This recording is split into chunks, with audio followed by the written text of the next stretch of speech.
दशा माता की पूजा का यह गुप्त नियम अगर तोड़ा तो अनुकूल दशा भी प्रतिकूल हो सकती है, सावधान रहें।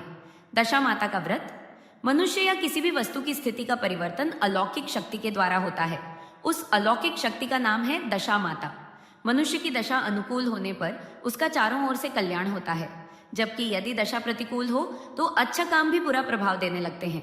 इसीलिए दशा माता की पूजा की जाती है और उनके नाम के गंडे लिए जाते हैं। दशा माता की अनुकूलता के लिए दशा माता का व्रत और पूजन किया जाता है। कब लें दशा माता के गंडे? जब तुलसी का वृक्ष स्वयं निकल आए, यानी तुलसी का ऐसा वृक्ष जो एक जगह से उखाड़ कर दूसरी जगह न लगाया हुआ हो, जहां उगे वही हो, गाय पहला बछड़ा जने, पहलौठी घोड़ी के बछेड़ा हो, स्त्री की प्रथम संतान बालक हो, तो इस तरह के सुखद समाचार पाकर दशा माता के व्रत का संकल्प लिया जाता है। किंतु इसमें ध्यान देने योग्य बातें यह है कि पैदा हुए बच्चे अच्छी घनी में हुए हों। ऐसी स्थिति में दशा माता का गंडा लिया जाता है। 9 सूत कच्चे धागे के और 1 सूत व्रत रखने वाली के आंचल के, इन 10 सूतों का एक गंडा बनाकर उसमें गांठ लगाई जाती है। दिन भर व्रत रहने के बाद शाम को गंडे की पूजा होती है। 9 व्रत तक तो शाम को पूजा होती है, परंतु 10वें व्रत में जब पूजा होती है तो मध्याह्न के पूर्व ही होती है। जिस दिन दशा माता का व्रत हो उस दिन जब तक पूजा न हो जाए किसी को कोई वस्तु, यहाँ तक कि आग भी नहीं दी जाती।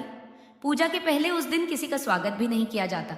1 नोक वाले पान पर चंदन से दशा रानी की प्रतिमा बनाई जाती है। जमीन में चौक पूर कर उस पर पाटा रखकर उस पर पान रखा जाता है। पान के ऊपर गंडे को दूध में डुबाकर रख दिया जाता है।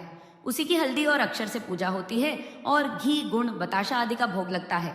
उसके बाद हवन करें। हवन के अंत में कथा कही जाती है। कथा हो चुकने पर पूजा की सामग्री को गीली मिट्टी के पिंड में रखकर मौन होकर व्रतवाली भेंटती है। फिर उसे कुआं या तालाब आदि जलाशय में सिरा कर तब पारण करती है। पारण करते समय किसी से बोलना वर्जित है। जितना पारण सामने परोस लें उसमें से कुछ छोड़ना भी नहीं चाहिए। थाली धोकर पी लेना चाहिए। कथा अगले वीडियो में दिया गया है।